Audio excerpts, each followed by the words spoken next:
Hello and welcome to the Home Assistant Podcast. This is episode 2021.8. I'm Rohan, and as usual, I'm joined with Phil. Hey, Phil. Hey, Rohan, how's it going? Good. How are you? Not too bad, thank you. That's good. This episode is sponsored by Home Assistant Cloud by Nabu Casa. Easily access your local Home Assistant instance remotely for a small monthly fee that supports the Home Assistant and ESP Home projects. Configuration is done by the user interface, so there's no fiddling with router settings, SSL certificates, or any YAML. There's a ton of stuff to talk about today. I know, and I think before we get into the Home Assistant stuff, Yeah. we should just mention, stick around. We've got a bit of an announcement for ourselves as well, so stick around. But first of all, I think let's start off with, what's happening around Home Assistant as opposed to the release that's just come out. There's been a new hire at Nabu Casa, and this is, we've seen a few people being hired at Nabu Casa recently, and I think this is one I'm really excited about. So Matthias has joined the Nabu Casa team, who is a UX developer. For those not aware of a software development sort of industry, UX or a user experience designer is, basically there to make sure that, using Home Assistant is, makes sense for a person, looks nice. Really, I think this is something that I've personally said for a long time that Home Assistant is lacking in the team. We're all Home Assistant as an open source project. People are generally developers that work on the project, but there's no real incentive for someone with good design skills, someone with good user experience and project management skills that can come in at a high level and say cool, it's cool to add that button there, but it would be better for new users if it was over in here and it did this. Yes. So I think this person joining the team is very much needed, and it's good to see that the Home Assistant team and Nabu Casa team are aware of this and have taken the first steps to get someone on board to help this out with. Yeah, and it gets closer to that point of, making Nabu Casa usable for everyone, right? Not just technology related or technology focused people. Yep. Right. Which is awesome. There's actually another one, somebody else joining as well. It sounds like it's more kind of just a summer project kind of thing, but Otto Winter, who founded ESP Home. So Otto's the guy that wrote that entire stack of software essentially. I think when we first talked about it, he was what, like 13, 14, something like that. Like yeah, he was on the show. He was like really young. I'm probably older than that, but it was back in one of our previous episodes, and he'd done some great stuff with Home Assistant as well. So yeah, exactly. So Otto's going to be joining over his summer break, which is fantastic. And he's going to be working on ESP Home a little more. If you remember, the Home Assistant project kind of took over the ESP Home project. Not took over, but took over aspects of it, right? Where it's like the community is hosted and everything's. Nabu Casa's come in and said, look, we don't want this project to die. We think it's, a really valuable project for Home Assistant users and also, the home automation community in general. So, we don't want this project to go to the wayside. We've got, people that can work on it, and it's great to see that, Otto is also coming back for his for his summer break. Yeah. And is going to help out, especially, he knows ESP Home the most, right? Yeah. He's very intimate with it. So it'll be good to get his expertise onto that. I mean, even just in the past, few months with, the provisioning stuff that they've done with ESP Home devices, I think I'm really excited to see what Otto's going to add over the summer. Yeah, it's some pretty exciting stuff, so that'll be nice. Yeah.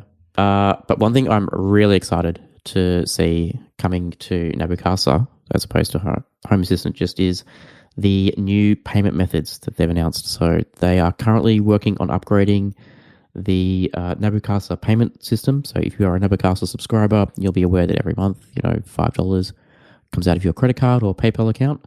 So at the moment, they are working on updating that to allow for annual subscriptions. I think 6-month subscriptions as well. So now instead of having to pay, foreign transaction fee every month, you can just, pay for a year in advance and away you go.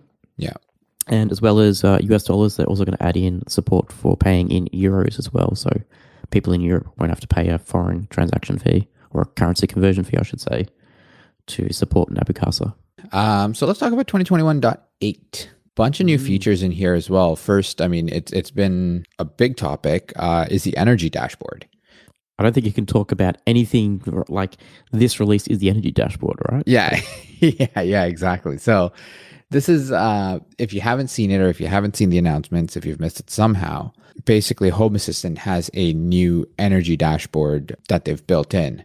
So essentially completely different UI, completely different place in the application, right? But basically it's focused around how you consume energy in your house. So giving you statistics and so on. Now, Phil, I know you mentioned that, I mean, when we were chatting, you said you played with it a little bit. What were your kind of initial thoughts? So I think we've got to remember that I've been using this in the beta, and it's very bleeding edge. I must say that. So first of all, I assume that it's going. If you have the default Home Assistant setup in like there's in the configuration YAML, I can't remember what it's called off the top of my head, but I think it's like default_config or something like that that you add to your YAML that basically ensures that all the default stuff from Home Assistant is enabled. If you have that in your YAML file, or there's probably a setting to turn it on somewhere, you will get a new item in your side menu, which is the energy dashboard. So, as you've got statistics, logbook, now you'll have an energy area as well. So yeah, I was really excited, clicked on that. It did take a little bit of setup. I did have to wait until I think, beta 2 came out as opposed to the first beta, just to get everything working. It was a bit glitchy here and there. But yeah, so essentially, I have a Rainforest Eagle here, which connects to my my electricity meter wirelessly and reports in the statistics over MQTT. So that comes in.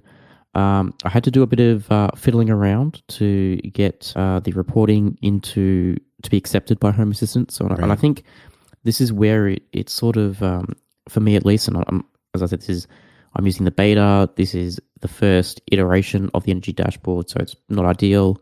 I think it's going to be improved. So for my Rainforest Eagle, everything was being reported over MQTT as kilowatts, but the energy dashboard will only accept things in kilowatt hours. So I had to do some Home Assistant customize entities to change the reporting value. Right. Because it actually turns out that, one of my readings from the rainforest, I think the current energy reading is in kilowatts, and then it also has a total for the day, which is measured in kilowatt hours. So I was able to use that for Home Assistant. But yeah, there's a whole new device class that has to be called energy, and a state type of measurement. So that all has to be set up. So it's not going. So what I found was, from installing the beta, that because I have a lot of energy monitoring smart plugs, so I have my a lot of Z-Wave plug-in energy monitors that I use to monitor things like the dishwasher, and my PC monitor, so I know when the PC monitor is on or off. Those are currently not supported by the energy dashboard, which I was a bit surprised on. I thought, Home Assistant has all this information already. Why can't I use that?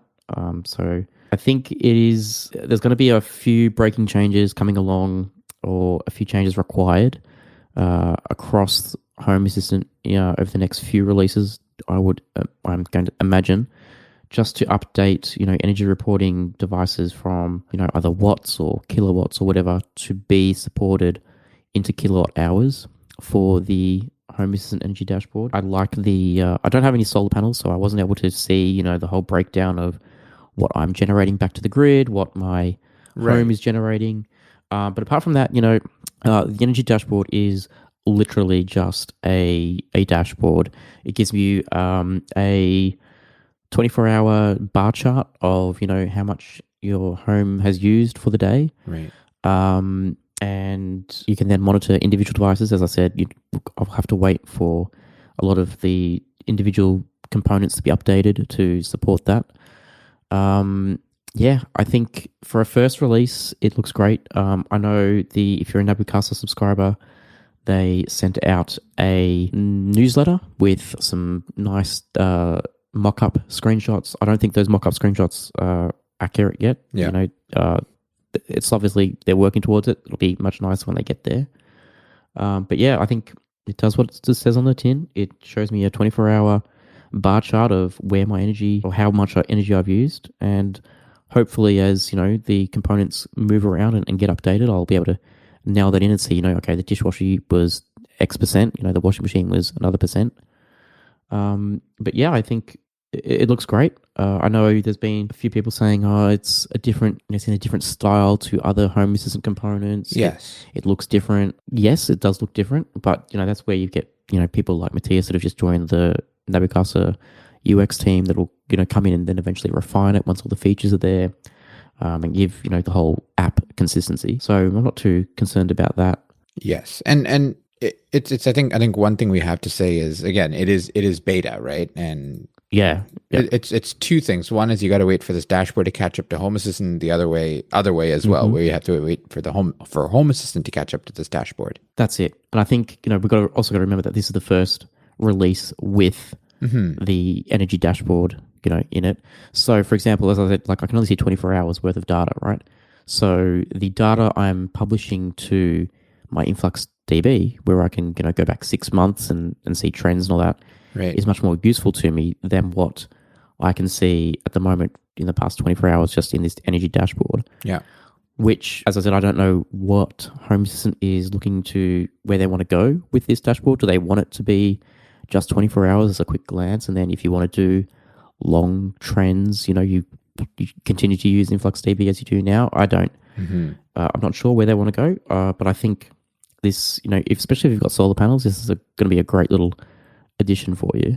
And I'm really excited to see if this is the first release, then I can't wait for the next release as well. Yeah, and I think that's key, right? Like, there's, when you have solar panels, I think this dashboard becomes a lot more useful, because you're comparing your solar production versus your actual usage versus, you know, whatever, right? How are you consuming more? Like, are you consuming more grid power? Are you consuming, what are you doing, right?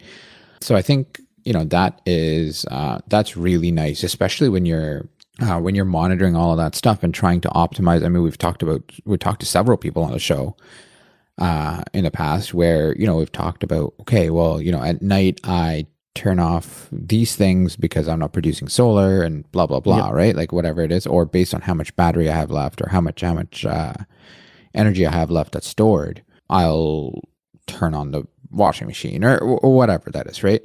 So, you know, I think for that kind of stuff, it's really useful, just a quick at a glance kind of thing. And again, so there's even on Reddit, I know one article that I read by user Basarabov, and I apologize if I'm mispronouncing that. You know, I think you know the argument there was that the data that they're providing isn't super useful.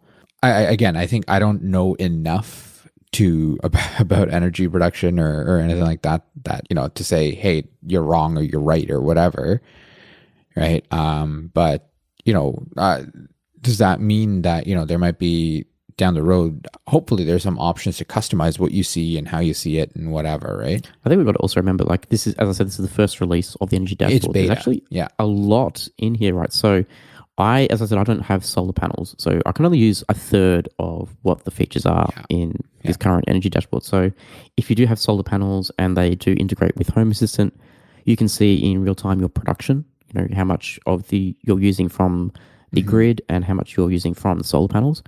And in the last release, 2021.7, there was the concept of, you know, being able to see solar production forecasts, which we briefly touched on. Yeah, that is also part of this energy dashboard. So you can actually now add in, I think you can add in your location, and it will be able to tell you, you know, okay, tomorrow or today you're estimated to generate this amount of money from your solar panels. Yeah.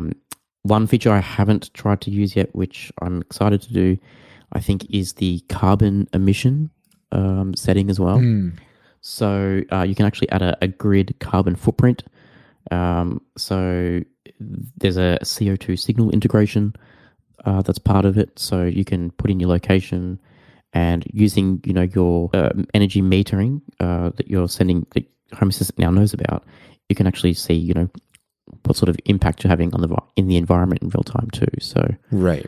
there's a lot in here on this first release, but as I said, it is a first release, and I can't wait to see what they're going to add more to it. Yeah. Now, where do you think the UI is going? Because one of the I've heard it being criticized negatively and talked about positively as well with the UI. In terms of this energy dashboard, or in Home Assistant in general? Yeah, the energy dashboard specifically, right? Do you think that's going to be more? I don't know how to say it, but like a lot of people are like, either, hey, this is super slick, it looks really nice, it looks a lot better than the Home Assistant UI, and then there's the, hey, it looks super slick, but it doesn't match the Home Assistant UI, and I want a consistent UI experience. Where do you see that going? For me, so this is very much still, to me, a Home Assistant UI. So those that I'm familiar with, so I think Home Assistant has like cards and the material UI. It's all in there, right? Like Home Assistant hasn't straight away. So all the elements of a Home Assistant interface are still there. Everything is still a card. Everything is in that materialistic sort of design. But what has changed is the way that the energy dashboard is set up. So, it was more, when you first load up the energy dashboard, it asks you to put in your settings. It gives you some instructions. It's sort of like a setup wizard flow, as opposed to just showing an empty dashboard and then you having to go into the settings page and configure it up. I personally think it is much more user intuitive. It makes much more sense. So even the drop down for the devices, right? So if I log in and go to the settings page and it says, select your grid metering, it will only show me, entities that support kilowatt hours, right? Obviously, when I first logged in and my Rainforest Eagle wasn't reporting in kilowatt hours correctly to Home Assistant, I didn't get a device, and that sort of made me a bit frustrated. But there was a link to an article that said, why isn't my device here? And then that will, go to a Home Assistant help page, which will explain, only, devices that report in this sort of energy metering will be supported, blah, blah, blah. Here's how you can fix it. We expect, more devices to come online in the future. But I think because you can't, not that I'm aware of, but I don't think you can set up the energy dashboard in YAML. So you have to do everything from the interface.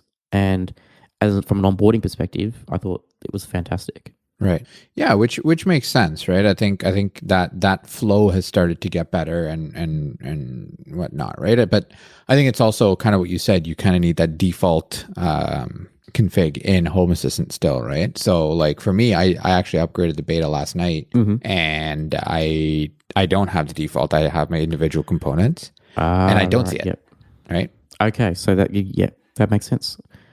So you have to have that default config in your YAML to be able to see it. That's fine. Yeah. But new Home Assistant instances, and a lot of people that are running Home Assistant do have it on there, so they will see a new energy dashboard. And instead of running and clicking on it and then going to an empty, graph, they will then be asked, please set up your energy monitoring this way, and it'll be a step-by-step guide through the flow. I think this is where Home Assistant needs to go in order to get more mass adoption outside of the technology focused community. I think the team's done a great job on that, and I mean it's still Home Assistant UI. I don't see it being too big of a change to warrant it, right? I think I agree, right? I mean, maybe there might be a couple of elements like graphs and stuff that they might update, but other than that, I don't see a ton of major changes in that sense. Yeah. I mean, one of the complaints I saw on that Reddit thread you were mentioning before was that a lot of this could be done in a Lovelace UI, like adding it as a card or something. Yeah. I kind of don't agree with. I think the energy dashboard that is being provided here is a energy dashboard that has been configured by the Home Assistant admins to show the information that they want to show to general users, right? It's sort of, otherwise anyone could create their own energy dashboard in Lovelace. I've got one. Rohan, I'm pretty sure I've seen one from you. Everyone's got their own way they want to report energy, and that hasn't changed. But this is, what Home Assistant is trying to create for users by default, a stock standard way. But, if you want to go out and create your own more fancy version of an energy producing dashboard, then by all means you can do it. There's Lovelace is pretty flexible and not stopping you from doing it. Yeah. But this is just a way to get people to do it without needing to touch any CSS or custom cards or anything like that. Yeah, and I think that's key there, right? It's not that you can't do it now. Yeah, it's just it's pre-done for the rest of the world, right? That might not be as savvy with even the Lovelace UI, right? Just might not be savvy with the Lovelace UI at all. I'm sure there's someone that's probably got a Lovelace UI that if they've got solar panels and monitoring their energy, they've probably got a more fancy version of the Home Assistant energy dashboard that's releasing in this release. Sure. Written in Lovelace already, right? Sure. Like there's some pretty smart people that, use Home Assistant, and I'm sure there's probably a Reddit thread somewhere of someone that shared their energy dashboard that's probably better than what's shipped today. Absolutely. The difference is that I don't have to go in and, copy someone's Git config to be able to get an energy reporting dashboard as good as what's in there, right? Exactly. So... But yes, overall, I think the energy dashboard, even if this is just version 1 or version 0.5 or 0.01 of, the energy dashboard, I think this is a fantastic addition to Home Assistant, and I can't wait to see what else they add to it. Yep, agreed. But there are other things coming in this release, so we can't just talk about the energy dashboard forever. But there are updates to locks in Home Assistant, which is probably, kind of thinking, really? Like, is this a major thing? But apparently there's a new state that locks can be in. So a lock can now be in a locked, unlocked, or jammed state. That's important. That is important. And they've also updated that so that the smart assistants, so your Google Home and the Amazon Echo, I think Apple HomeKit as well, can also know about those states as well. So, yeah. Okay. That's pretty cool. If you've got a smart lock, I think that's good to know. Yeah, that is really good to know. After that, there is now more context added to scripts and automations and things like that. So, if you're familiar with the concept of this in quotes, right?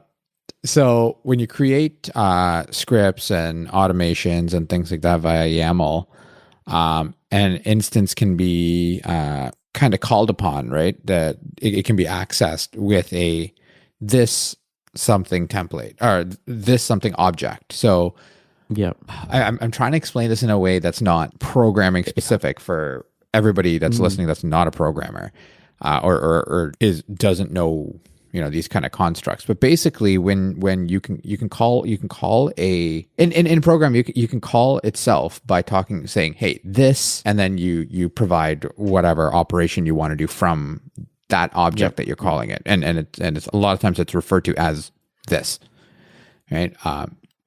So the developer that created this the integration here or the context here, pun intended, yes, that's right, Richard Schaefer. So, created a use case for blueprints that allows blueprints that allows the automations in blueprints to reference timers based on the automation ID, right? So, for example, you want to talk about, hey, I want to talk about this automation ID. I can literally refer to it as that. So, I don't know if I did a good job explaining that. I kind of like, actually, I think I've got it. So one, I'm just trying to think now of because I'm thinking, why would that be important? Like, do you need to know? Yeah. Maybe does it have a running time ID or something that you might need to know about? But being able, for things like that you can set dynamically, like timers and stuff, that actually is pretty handy. So I guess, you could have an automation that goes, create a new timer, but you don't want it to conflict. Let's say you've got an egg timer, right? Yeah. But you've got 3 different egg automations, and you want to make sure that they don't conflict with anything. You could go, automation, create timer with an entity ID or a value reference value of this dot automation ID. Especially for blueprints, I know being able to share blueprints around, and of course, you don't know what other people's set their reference IDs to in other places. I think I'm actually gonna.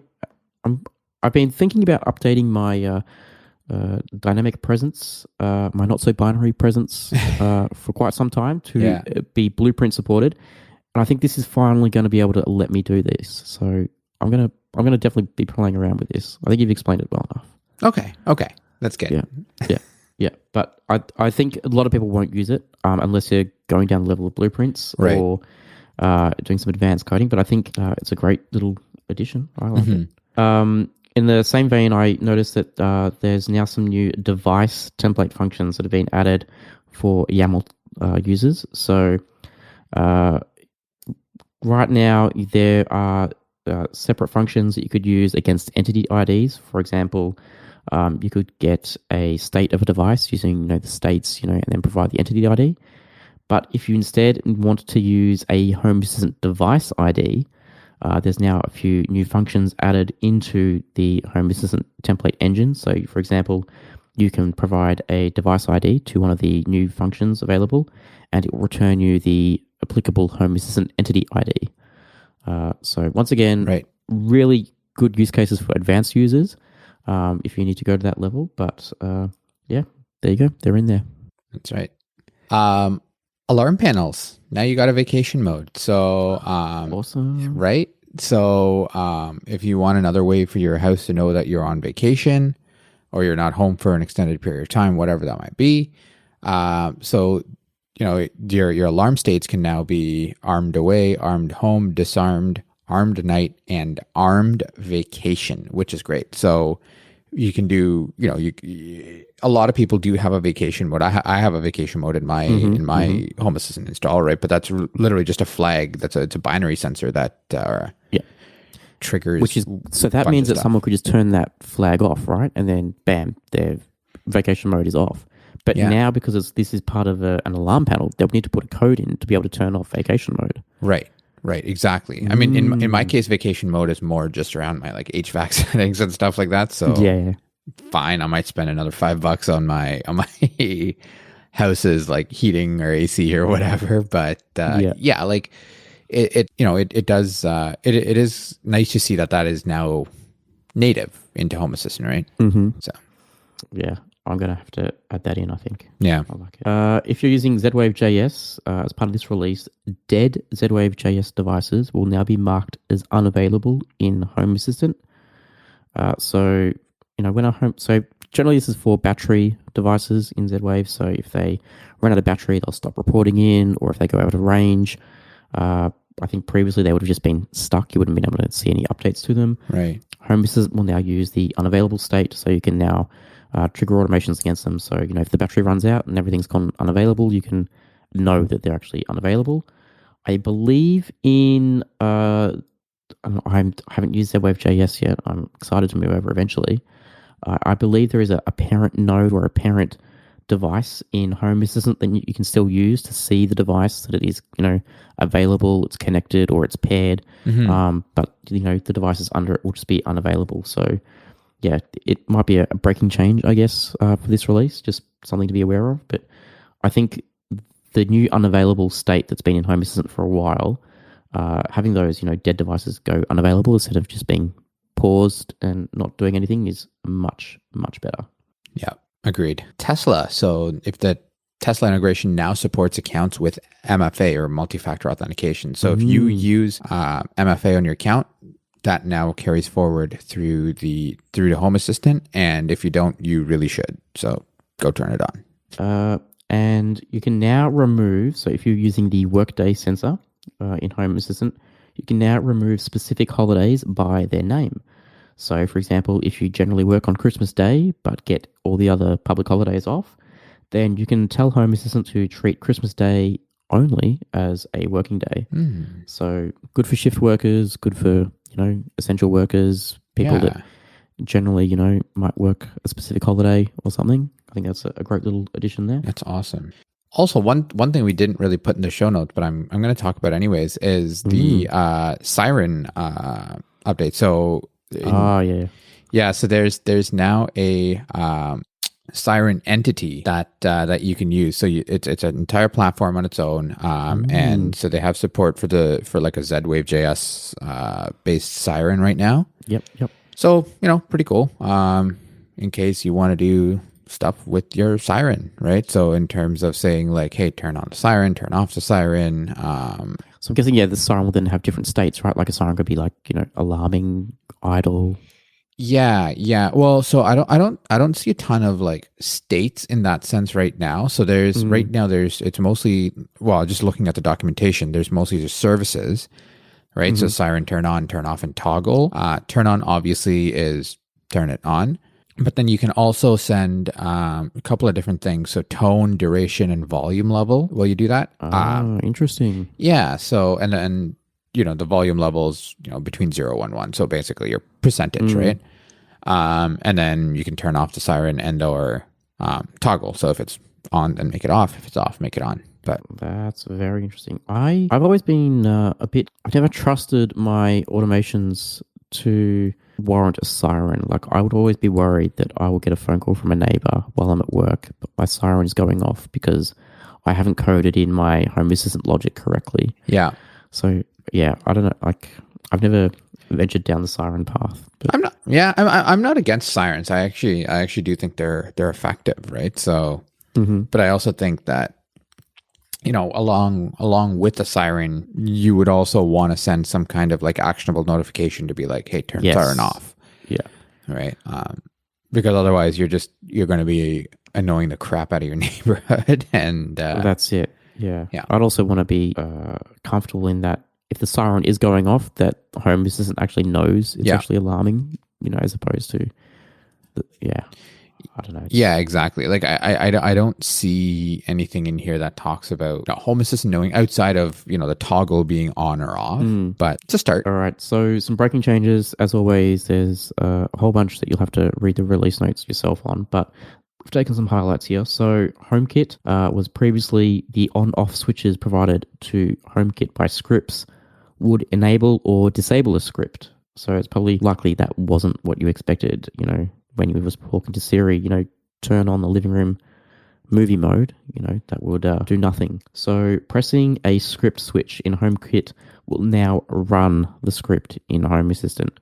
So if you do rely on the ability for the script to be turned, to be enabled or disabled, you will need to change your automations. Sorry, you'll need to update your HomeKit accordingly. Right. Z-Wave JS, we talked about this a little bit already, but because of that new unavailable state, that may impact your existing automations because you might be making a call to an unavailable entity, right? So you can probably revive it maybe by pinging it, but you can use that new node status sensor, right, which is disabled by default, to see what that status is. Right. And then you can just use the ping node service in Z-Wave JS to try and revive it. Again, your results may vary. Yeah, I've never had luck pinging the device. Yeah. And getting it back. Yeah. Google Assistant. So Home Assistant will no longer expose the legacy fan speeds to Google Assistant. So this one's important. So if you are using fans with Google Assistant, you'll need to resync your devices. So you can do that by asking Google to sync my device, or there is a Google_Assistant.request sync service that you can call from the developer section inside Home Assistant. So I think previously Home Assistant, made a big update around fan speeds and tried to standardize them across the platforms. So yeah, I guess this is just a part of that cleanup process at the moment. Yeah. Sonos, so the regrouping behavior may change if you restore a snapshot for specific layouts. So if your speakers were joined after a snapshot was taken, and they may not be unjoined during the restore, right? So it just depends on, kind of the timing of how you do it and whatever. I don't know if this is a breaking change, or it sounds a little bit like a bug as well, right? Like, I don't know. Yeah, I love my Sonos speakers, but I have found for quite some time that the snapshot restoring in Sonos can be really hit or miss. I I suspect that this is going to hopefully make things better, but I think it is also highlighting that, once a Sonos snapshot has been taken, if you're then, changing groups around after that snapshot was taken and then do a restore service in Home Assistant, whatever you've changed around may not work ideally. And I think, which is to be expected. I don't know what the perfect scenario is for Sonos, but I think, with this change, they're going to try and get it as close to perfect as possible. Yeah. But, that's just the nature of the beast when you've got other parties that can group and ungroup things and change things around. Yes. It's bound to happen. WLED. So support for the WLED preset service has now been deprecated as part of 2021.8. Additionally, the playlist attribute of your WLED lights has also been removed as part of this release.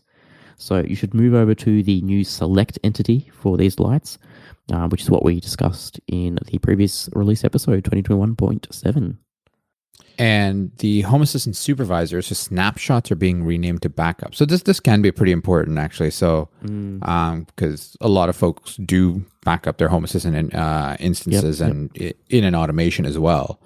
So if you are doing that, your services will be renamed. So it's now being called backup rather than a snapshot. And this comes down to, and I think it was something that Paulus or Home Assistant, sort of spoke about recently in making Home Assistant more accessible to new users.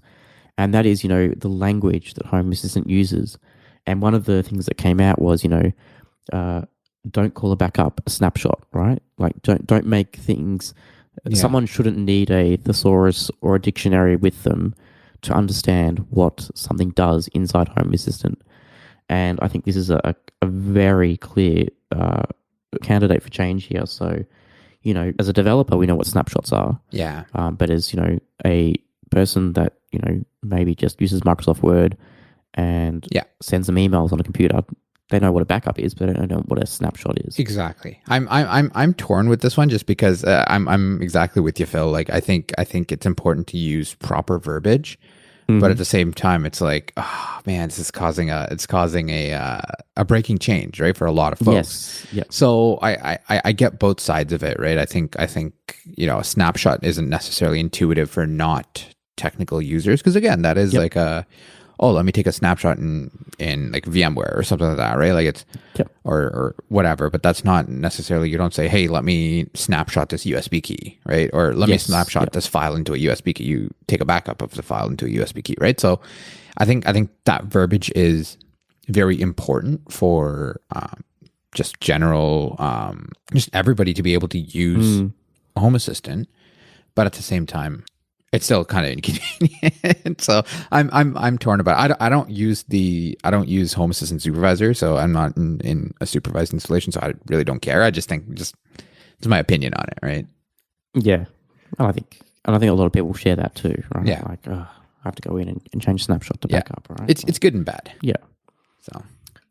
All right, Rohan. So we did promise a little bit of an announcement from our side. So first of all, Rohan, it's been over 4 years since we started this podcast. Yes. So the first episode was June 2017. I think from memory, we have just ticked over 100 episodes in our feed as well. We have. So we've been, I think we've had a journey. Quite a bit. It's been a minute. Yeah. we can say that. First of all, I think we want to run a competition, first of all. We want to celebrate reaching 100 episodes and 4 years of the Home Assistant podcast. So to do that, we're going to be running a competition. You'll be able to access the competition, check the show notes on hasselpodcast.io. We'll also have a link in the top menu on our homepage. All you got to do is supply your favorite Home Assistant or automation that the one you can't live without. What is your favorite Home Assistant automation? Tell us about it. We want to hear it. Like Rohan and I, we love doing this show, right? And we want to hear more ideas on how we can make our smart homes better. That's right. And we're going to share some answers around that we think are absolutely fantastic. Yeah. And we're going to be giving away 1 year's worth of Nabu Casa subscription, which I think is $60 or something like that. Yeah. So we will pay for 1 year of Nabu Casa subscription for the lucky winner. So we will leave links in the show notes. Get in on that. But Rohan, we also want to venture out a little bit more, don't we? We do, yeah. So Phil and I actually were talking. This is something we've been planning for, oh God, like 3 years now, but we just never did it. It's been so long. But essentially, we are going to be launching a new live show on YouTube called the All Things Smart Home Show. So it's going to be a monthly kind of episode. The intent is that it's going to be live streamed. We're going to obviously play this one by ear, and let's see how that goes. If two people only watch us every month and they're the same people, we might call it quits. But yeah. We're hoping more than two people will tune in. That's right. Or we'll do a more recorded kind of episode, slightly more produced. But the intent right now for starting out is do a live show and just kind of have people that watch us and you can comment and so on and it'll be kind of like a live podcast recording. Yeah, right. But we'll be able to talk more about home. Like, I think what we struggle with at the moment, Rohan, is there's so much going on in the home automation space.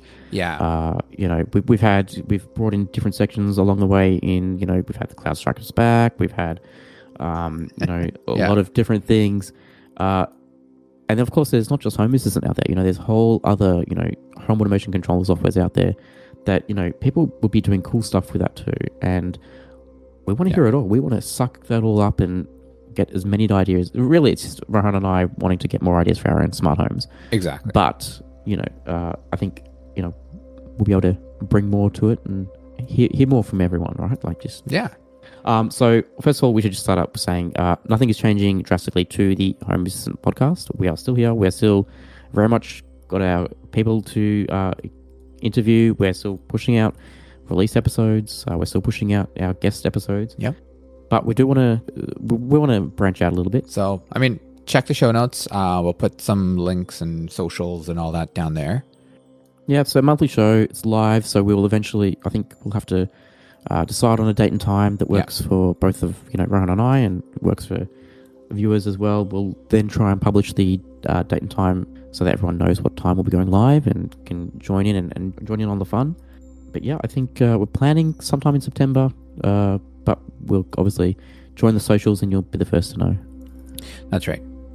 And as usual, make sure to follow myself and Phil on Twitter as well, and we'll post updates there. And unlike Home Assistant Podcast, All Things Smart Show will have its own Twitter account as well. So yeah, there'll be dedicated socials. You'll be able to follow us and get all the updates there as well.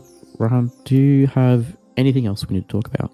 I don't. I think that's a wrap for today. Cool. All right. Well, as I said, we'll leave a link in the show notes for that competition. We do want to hear what is your favorite home automation that you have running in Home Assistant. The winner will get a year's worth of Nabu Casa, paid for by Rohan and me. We really do think Nabu Casa is worth it.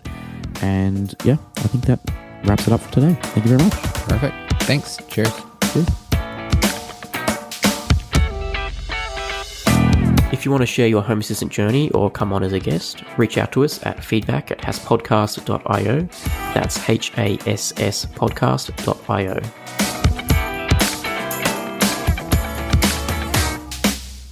The Home Assistant Podcast is hosted by Phil Hawthorne and myself, Rohan Karamandi. For links to topics we discussed today, check out our show notes on hasspodcast.io.